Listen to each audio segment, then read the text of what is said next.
Good day, everyone.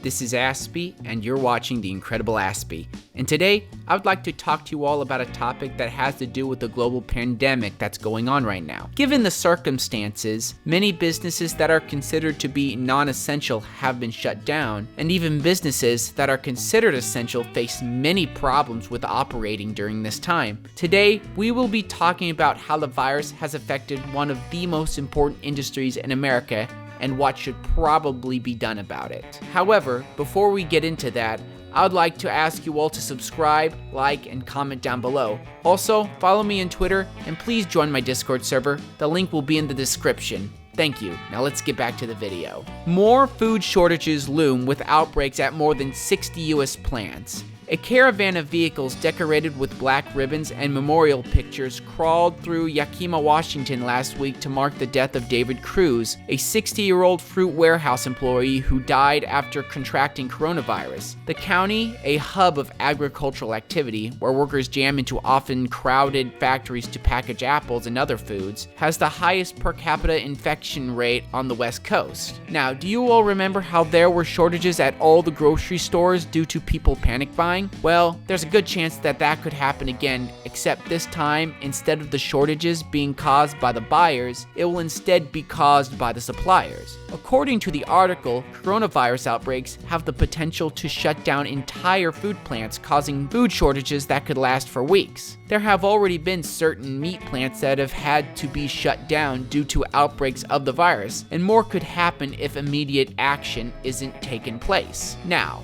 from my point of view, I don't find it surprising that there are problems like this in the food industry. I personally have a job in the fast food industry myself, and I can tell you from experience that there are times when social distancing is just not possible. And the same goes for these large plants. You often have large numbers of employees crowded into these very tight areas where there is not a lot of room to move around, and this of course could be a potential breeding ground for disease. Now, if that wasn't bad enough, the problem is also exacerbated by employers being hesitant on taking action to reduce risk of transmission. According to a survey of about 79 food and dairy plants, about 35% of them have had at least one case of coronavirus, 80% of employees weren't testing for the virus, and more than a quarter of workplaces did not require employees to social distance. Also, a huge percentage of the workforce in the food industry are racial minorities and the elderly, which have been shown to be at a unique risk of dying from the virus. This is also not helped by the fact that people will come to work even if they are sick.